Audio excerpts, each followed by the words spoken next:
Are you failing as a leader? We've got 5 reasons that can tell us if you are really struggling as a leader. And also I'm going to explain to you how do you fix them. So this video is for all of you who are new leaders, you're new in leadership, or you're an aspiring leader, but you really want to work on your leadership skills because you have not been yielding the results that you've been seeking. You've been making some critical mistakes. You have been sabotaging your leadership. And this video, we're going to talk about 5 reasons why you may be failing as a leader and why it's important for you to fix this, because this is going to make or break your leadership. Let's go straight to it. My name is Patisa and I am a career transition coach. I'm also a career coach and a leadership coach, and I've been working with my clients for about 10 years now, and I'm looking forward to also assist you. So if you are new here, please do subscribe. If you have not subscribed yet, do subscribe now. If you have been here before, thank you for coming back and I appreciate you. Let's start. Let's go straight to it.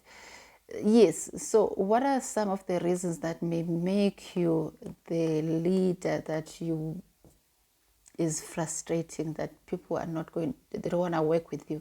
So number one, you could be lacking emotional intelligence. So here you might be struggling to connect with your team members on a deeper level, or you may be failing to understand how your actions, how your words affect their emotions. So you really do not have emotional intelligence. I mean, think about the time when you had that tough conversation with your team member about their performance, but instead of you listening to them, to their perspective, you immediately pointing out their mistakes. You even lack empathy. You don't show empathy. You do not show that you understand or you want to understand them.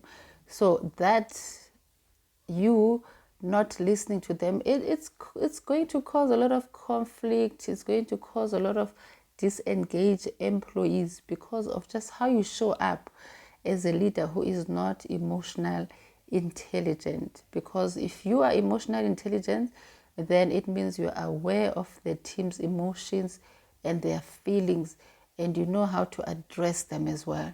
They are concerned, and you are with them in terms of how can we strengthen the team to become better. So that's number one. You need to work on your emotional intelligence. And if it's your biggest struggle, let's talk about it. Go to my bio so that we can assist you with this. There's a lot of help within the 101 coaching session, because this is very, very important, because now you're working with people. You're not working with your laptop. You have been promoted as a leader. So number 2, it's communication skills. So we see this, it comes across in the workplace where your team members, they are constantly confused about priorities, projects, expectations. So you must know that you lack clear communication. You have not communicated with them, because all of this is going to cause conflict, missed opportunities. For instance, you've assigned this project to this team and it has multiple layers and it has steps. They need to work on it, but you have not defined a deadline. You have not defined who's going to do the what at whatever time, and people are not sure what the expectations. They are not sure of the deadlines. They're not sure of who's going to do what work. So they're basically very, very frustrated. So it is important that you communicate as concise as possible, and you are transparent, and you really communicate your goals. What is it that you want to get from this project, and what is it that you want to get from them as well as team?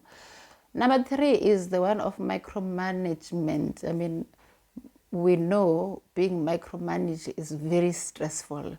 If you don't know that, I don't know, honestly. So how does it look like? It looks like when you as a boss, you keep wanting the need to control every aspect of your team's work. you're going to stifle creativity. Obviously, you're going to undermine them. You're undermining also trust as well. So you basically saying you do not trust them. So imagine if you are managing this team and you are the one who is constantly checking on the team progress. You're asking for team progress reports multiple times in a day, and you are overriding their decisions that they're making, and you are diminishing their confidence in the process.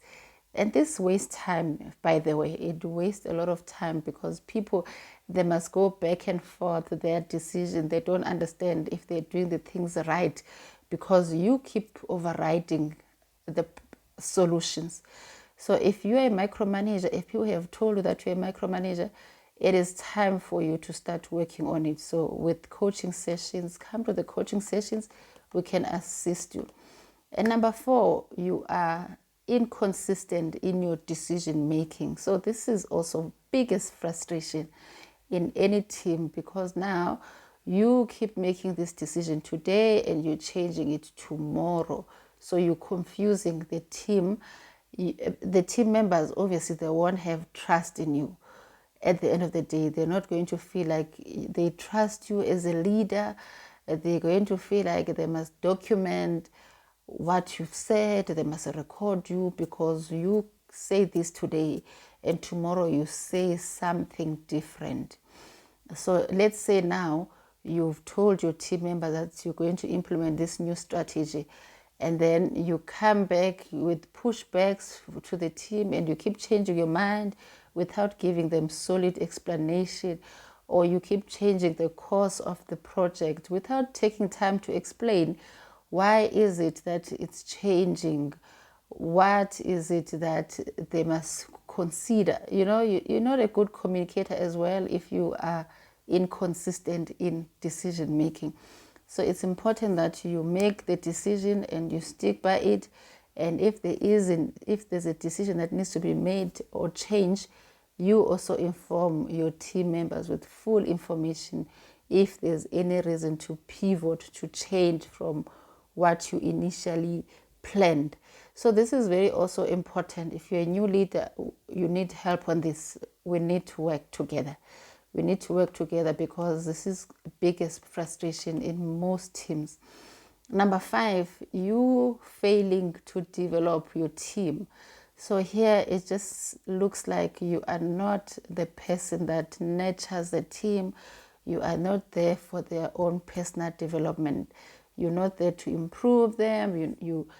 They're going to be stagnant under your care because you're not going to value them. You're not going to recognize them, and honestly, they're going to be disengaged as well, and they will leave because they are not taken care of in this environment, by the way.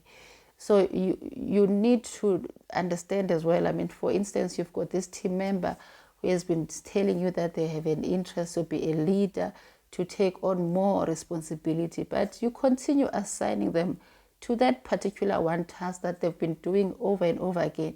And obviously they do not enjoy it anymore. It's tiring, without providing them growth opportunities. Eventually they'll become disengaged.